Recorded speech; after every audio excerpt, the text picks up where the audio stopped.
Welcome to the Alcohol Reset, the podcast that helps you reset your habits, health, and relationship with alcohol without judgment or extremes. If you're looking to cut back, take a break, or just understand how drinking can affect your body and mind, you're in the right place. Each episode brings you science-backed insights on neuroscience, nutrition, and habit change to help you feel better, sleep deeper, and take control on your terms. I'm Mike Hardenbrook, best-selling author, neuroscience enthusiast, and habit change expert. I've helped thousands through my book and podcast to rethink their drinking, and now I'm here to help you do the same. Let's get started. It is officially December, and if you are anything like me, or, well, most people, you've probably noticed a change, a real fundamental shift in how you think about having a drink.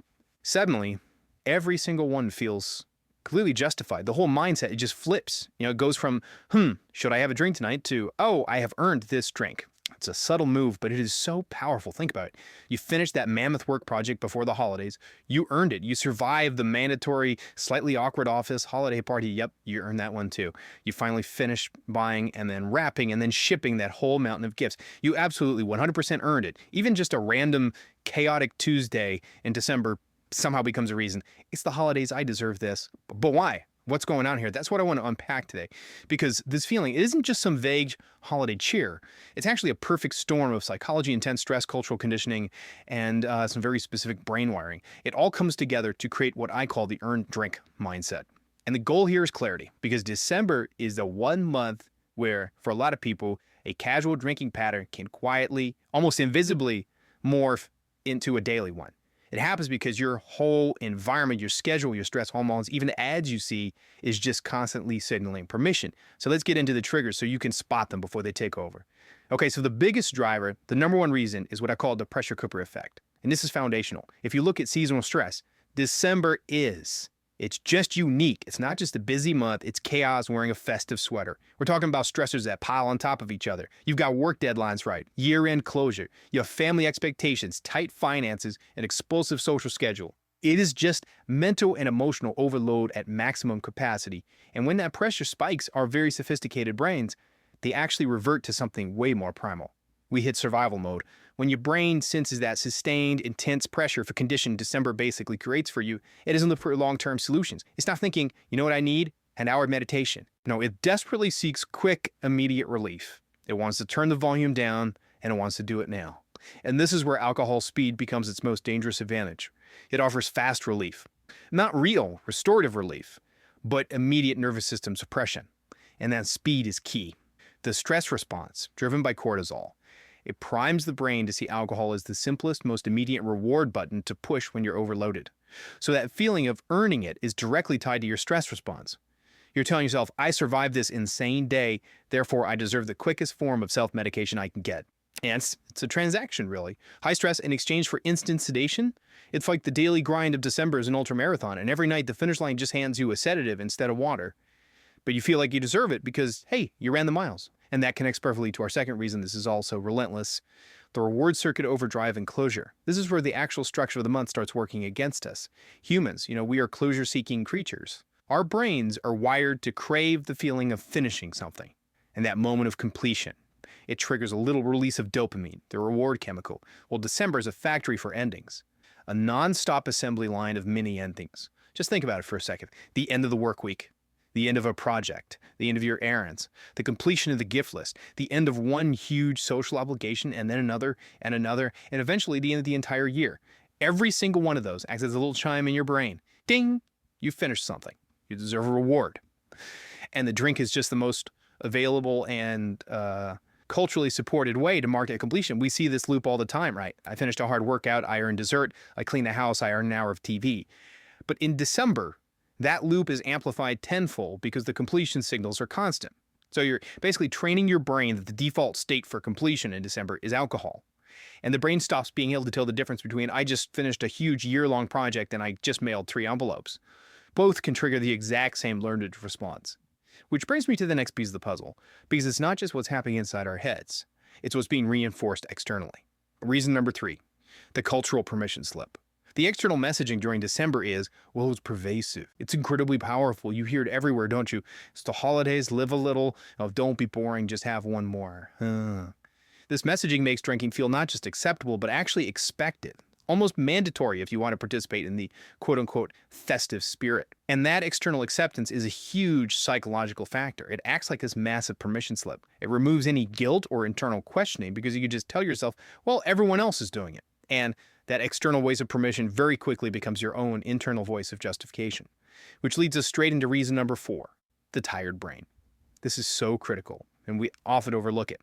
December is exhausting, but it's a specific kind of exhaustion. Mental, physical, and emotional fatigue all piled up.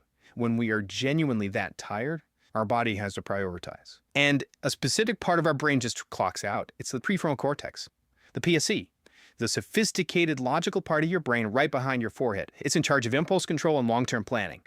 When you're tired, the PFC is the first thing to go offline. So the part of your brain that says, hey, maybe don't grab the quick fix, remember your goals, it literally can't clock in for its shift. But your deeper, older craving center, they are wide awake. They're running the show.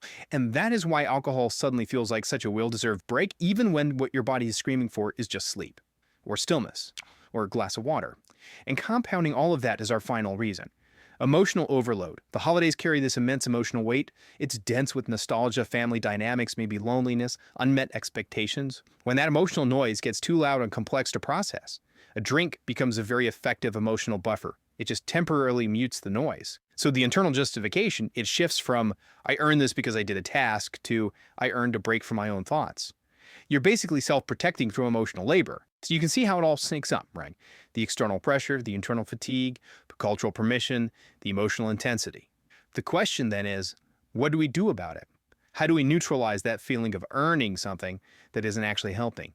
Well, we need to swap out that reward mechanism for something that provides actual restorative value. So let's run through a few actionable grounding swaps.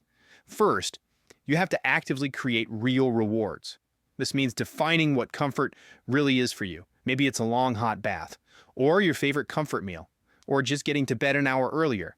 These things provide real restoration, unlike alcohol, which just borrows energy from tomorrow. Second, and this is crucial, practice decompression time. Just create a tiny bit of space between the stress and your reaction.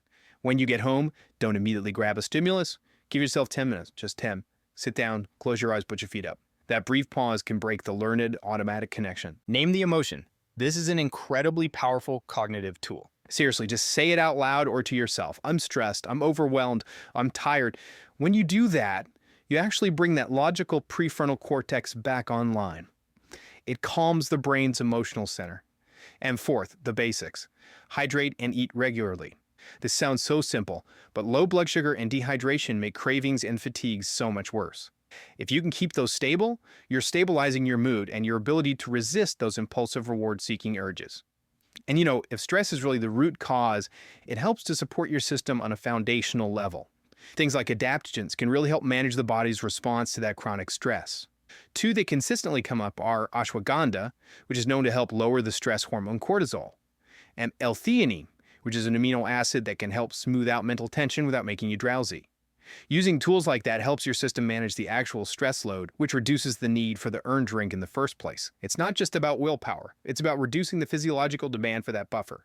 So here is my final thought and the challenge for you. The next time you feel that moment, that powerful urge that says you have completely earned a drink, just pause for 30 seconds and then ask yourself this critical question. Is this choice going to provide me with true relief, or is it just a temporary buffer? I know. Try to choose one of those restorative rituals instead. That bath, that 10 minutes of stillness at early night, something that actually supports your well-being instead of draining it. The goal is to really enjoy the magic of the season with the clarity and presence that you absolutely deserve. Thanks for taking the time to unpack this powerful December trigger with me. We'll talk again soon. That's a wrap for today's episode.